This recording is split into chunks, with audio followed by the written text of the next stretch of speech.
They call him Seatin, the man of legends. Hey guys, what is up? It is Seatin. Hello and welcome to the Imperial Slayer's Mark Maximization Guide.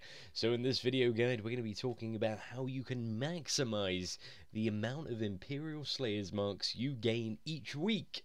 And with the recent hotfix which removed the cap on them, this is something you really want to do, and it will propel you into raid gear in absolutely no time if you follow a few simple hints and tips in this guide. So I'm going to cover every single source that you can get Imperial Slayer's Marks from. Now I'm going to start off by talking about the daily sources of getting them. Now the first glaringly obvious one is doing your random expert dungeon each day. So when you do a random Storm Legion expert, you get 400 marks. But what a lot of people don't realise is that the bulk of daily marks actually come from Chronicles. That's right, Chronicles. I know a lot of you are very skeptical about Chronicles, and everyone's like, they're a waste of time, but Chronicles are stupidly rewarding when it comes to these marks, and I'm going to explain why.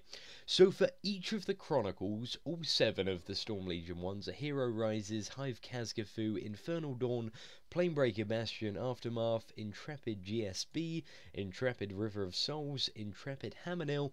For each one of those, you get 100 marks on the completion of that Chronicle.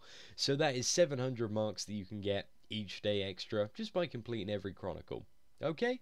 And then every Chronicle has a bonus chest and a rare spawn. Or, well, not a bonus chest for every Chronicle, but every Chronicle has a type of bonus, apart from a Hero Rises, and I'm going to go on to explain sort of about the bonuses first. So Hive Kazgafu, Queen's Gambit, Infernal Dawn Laphis, and Planebreaker Bastion Aftermath all have, hidden throughout the Chronicle, a bonus chest which has a 100% spawn chance each day, so it is guaranteed to spawn. And this chest has like a 1 in 3 chance of dropping anywhere between 50 and 400 marks, and if it doesn't drop that, it's going to drop a shit ton of Infinity Stones, or maybe even some Frozen Eclipse Stones. So that is really good, and so you got 3 chances to get quite possibly 400 Imperial Slayer's Marks from each of those Chronicles. Now, going on to the Intrepid Greenscale's Blight and Intrepid Hammermill, the way that the bonus works in Intrepid Greenscale's Blight is you have around a 50% chance to actually be awarded a bonus on your first boss kill in the instance. So when you kill the first boss, which is usually Duke Lazarus or Latirus, what you'll do is you'll be randomly sometimes, about 50% of the time, you'll be randomly awarded with either Imperial Slayer's Marks, Infinity Stones, or Frozen Eclipse Stones. So you want to do that every day, and that literally takes 2 minutes to do. And then with Intrepid Hammermill, all you have to do is kill the first couple of trash packs, and then you have a 50% chance to get this currency bonus as well. Now, with River of Souls, I'm personally going to say don't bother with it, because the River of Souls bonus comes from a chest which is hidden in the instance. However, unlike the previous Storm Legion Chronicles like Hive Kazgafu, Infernal Dawn Laphis, and Planebreaker Bastion, this chest does not have a 100% chance to spawn, and also the trash in that instance is just fucking annoying anyway. So usually I just leave out River of Souls from my daily rotation and include sort of the other 5 to 6 Chronicles. Sometimes I skip Hero Rises. It takes me about 5 minutes to do that Chronicle, so I only skip it if I'm really lazy. But technically speaking, if you have a good group, all of the Chronicles take 5 minutes to do, and I do have videos like showing they do all take 5 minutes to do, well, 5 to 10 minutes for some of them, on my channel, and I'll sort of give that a link for those videos in the description. It's a whole series I did back in the day about Zergin Chronicles, and that's when I had even worse gear than I do now. So another way that you can get marks from Chronicles is via the rare spawns. So all of the rare spawns, I believe, have also a chance to drop a set amount of marks in a similar way that you'd loot a chest or kill a boss. Now, for the Intrepids, they don't have 100% chance to give you a bonus amount of marks, but for Planebreaker Bastion Aftermath, Infernal Dawn, and Hive Kazgafu, they do have, if you find any of the rares, they will have a 100% chance to give you one of the bonus currencies. So Infinity Stones, Imperial Slayer's Marks, or a small stack of Frozen Eclipse Stones. So that's pretty awesome. And what I use to sort of scout out the rare mobs, I actually kind of know most of their locations by now. But you can make a target macro for each one of them, and I will include that in the description of this video. So like a rare target macro that you can just spam while you're going through the Chronicles, so you know if one does pop up, then you can just go quickly kill it for your free additional bit of bonus currency. So yeah, and then finally going on, the last way that you can obtain Imperial Slayer's Marks through Chronicles is through Infernal Dawn Laphis and Planebreaker Bastion Aftermath hard modes. Now, Infernal Dawn Laphis has 3 hard modes, and Planebreaker Bastion Aftermath has 4. Each hard mode rewards 50 marks, so combined together that is 350 additional marks each day for work that can be done very, very quickly. I mean, if you look in the Chronicle Zerging video, me and my Chronicle partner, we managed to do Planebreaker Bastion Aftermath and Infernal Dawn Laphis, all hard modes, in tidily under 20 minutes. So with all the bonuses, that's just an insane amount of currency that you can get from it. So that is pretty awesome, guys. I'd suggest getting into the hard modes and doing them every day, because they really do pay off once you get fluent with them, and you can just, you know, keep coming back to them every day and collecting your fat stack of marks. And also planar achievement experience, that's another thing that you get from them, which is really good, especially because you get like 150k each time you kill a boss, plus like a rep token, and all these small bits of currency and rep. They really do add up and help max out your shit really quickly. So now we've covered all the daily ways to get them. I might have missed out 1 or 2 ways, so, you know, if I've missed out anything, leave it in the comments as always. But we're going on to the weekly ways now. So, Tier 1 raiding. Endless Eclipse, Frozen Tempest, Triumph of the Dragon Queen, and Intrepid Drowned Halls. You can only do these once a week, that's why it's a weekly way. Endless Eclipse awards 400 marks per boss, so times that by 5, that's 2,000 marks for a full clear. Frozen Tempest, you have 400 per boss, plus you have that mini boss which is Gangnam, which also awards the marks, so that is yet again 2,000 marks for full clear. Then you have Triumph of the Dragon Queen, which awards 300 marks per boss, times that by 4, that's 1,200 marks for the full clear. And Intrepid Drowned Halls, 300 per boss, times that by 4, that's 1,200 for the full clear as well. So you'll see raiding Tier 1, I mean, by the time you sort of got into the flow of things, these are just going to be kind of top-up marks for you, and they're going to top you up quite a bit.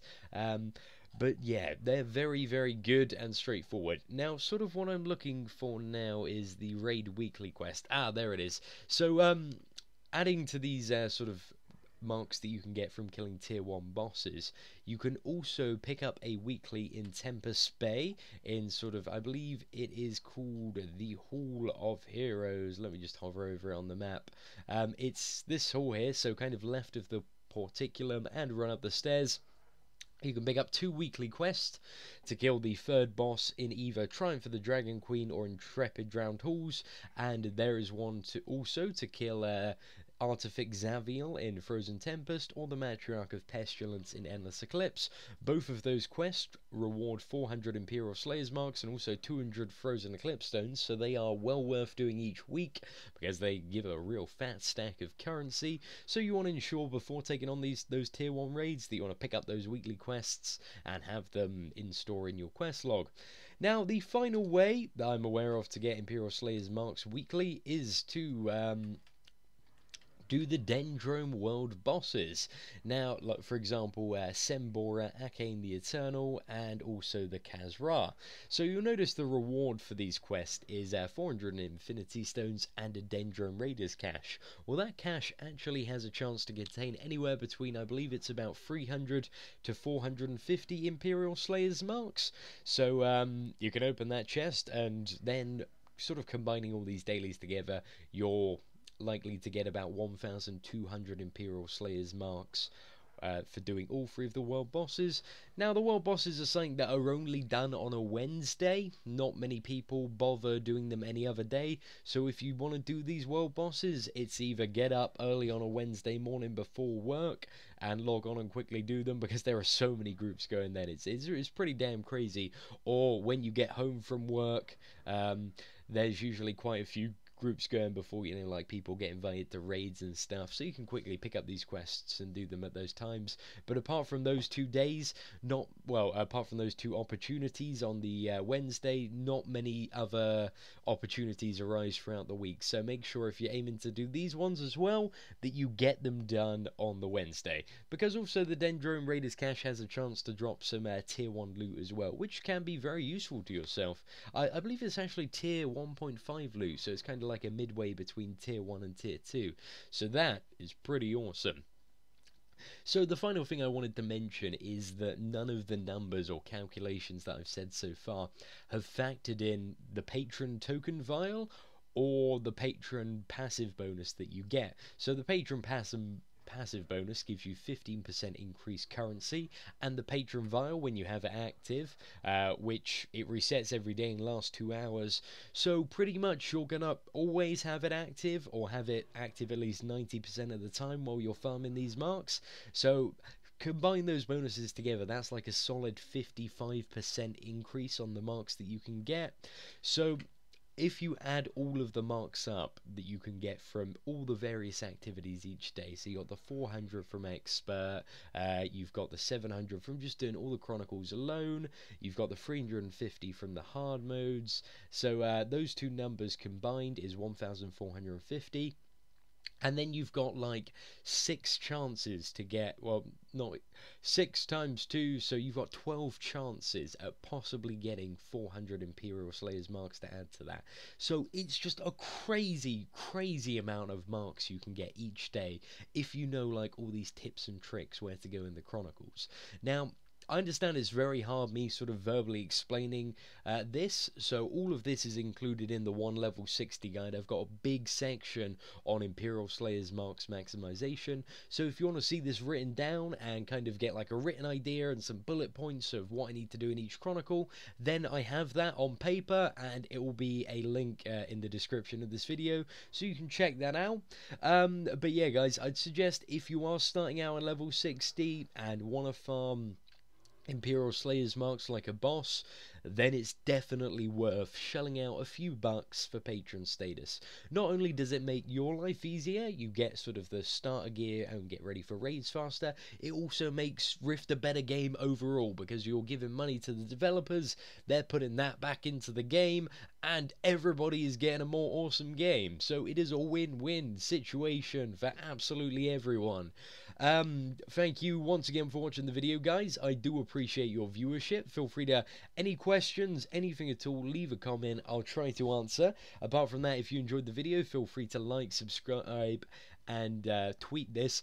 I realised something so stupid earlier. For the last 2 months, that is 60 days, I have had the wrong Twitter in my YouTube comment description. I feel so shamed about that. Some guy pointed it out to me earlier. I can't believe you guys didn't point it out sooner, though. I'm ashamed of you all. But some guy was like, you realize, buddy, you got the wrong Twitter in your video description. I was like, oh yeah, oh god, I've had that for ages. So yeah, anyway guys, I'll stop with the rambling. Enjoy your day, have a good one, leave a like, and take care.